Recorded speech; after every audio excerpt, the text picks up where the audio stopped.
علامہ صاحب آپ سے میں یہاں پہ پوچھنا چاہوں گی کہ ہم کس طرح سے اسوہ حسنہ پر عمل کر سکتے ہیں؟ ایسی وہ کون سا عمل تھا جو حضرت محمد صلی اللہ علیہ وآلہ وسلم کو سب سے زیادہ محبوب تھا؟ نبی پاک صلی اللہ علیہ وسلم نے ارشاد فرمایا انما بعثت لأتمم مکارم الاخلاق، کہ مجھے اللہ تعالیٰ نے بھیجا ہے کہ میں اچھے اخلاق کو مکمل کروں۔ اور نبی پاک صلی اللہ علیہ وسلم نے ارشاد فرمایا انما بعثت معلما، کہ اللہ تعالیٰ نے مجھے معلم بنا کر بھیجا۔ معاشرہ اگر آپ اسے سنوارنا چاہیں تو وہ انہی بنیادوں پر سنوارا جا سکتا ہے کہ جو چیزیں حضور صلی اللہ علیہ وسلم کی دنیا میں تشریف آوری کا مقصد ہے۔ اور خود رسول اللہ صلی اللہ علیہ وسلم نے اپنی آمد کا مقصد بیان کرتے ہوئے دو باتوں کو فوکس کیا۔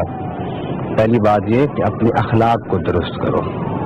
اخلاق میں آپ کی بول چال ہے، اخلاق میں آپ کی باڈی لینگویج ہے، اخلاق میں آپ کا انداز گفتگو ہے، بالکل اخلاق میں آپ کا گھر میں رہنا، اٹھنا، بیٹھنا، بچوں کے ساتھ معاملات کرنا، بیوی کے ساتھ، بہن بھائیوں کے ساتھ، ماں باپ کے ساتھ آپ کے جو معاملات ہیں ان کو احسن طریقے سے چلانا، یہ بھی اخلاق میں آتا ہے۔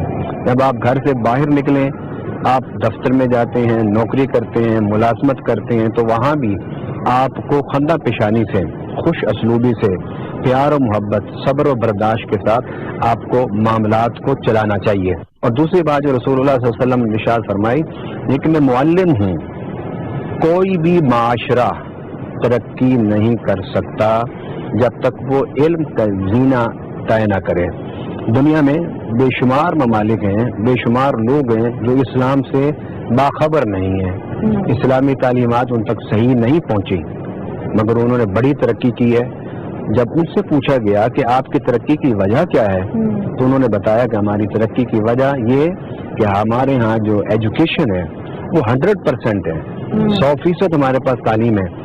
دنیا کی جتنی بھی ممالک ہیں جو ترقی کر چکے ہیں، ترقی کر رہے ہیں اور ترقی کی رفتار میں اب بھاگ دوڑ میں شامل ہیں، وہ سب علم کے بغیر نہیں ہے۔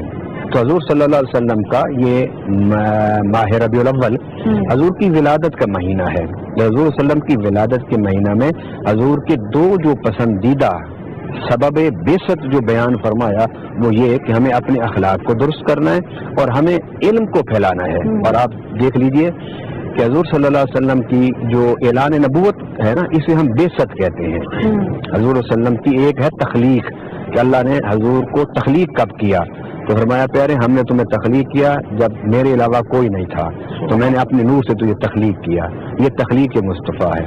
پھر ولادت مصطفیٰ 12 یہ ربیع الاول کو کہ حضور نے دنیا میں جلوہ گری فرمائی، اسے عربی میں ولادت کہتے ہیں۔ جب حضور صلی اللہ علیہ وسلم نے جبل ابو قبیس پر کھڑے ہو کے اعلان نبوت فرمایا تو اسے بعثت مصطفیٰ کہتے ہیں۔ جب حضور صلی اللہ علیہ وسلم نے مدینہ میں ہجرت کر ریاست بنائی تو حضور صلی اللہ علیہ وسلم کی زندگی کا جو انفرادی جدوجہد تھی اس کا نتیجہ ریاست مدینہ کا قیام تھا۔ پھر اس کے بعد حضور صلی اللہ علیہ وسلم کا دنیا سے تشریف لے جانا، یہ حضور صلی اللہ علیہ وسلم کا وفات ہے، حضور کا وصال اللہ ہے۔ پھر اس کے بعد قیامت کے دن اٹھنا اور امت کے لیے شفیع بن کے اللہ کے سامنے سجدہ کرنا، یہ حضور کا مقام شفاعت ہے جس کا ذکر قرآن پاک میں ہے۔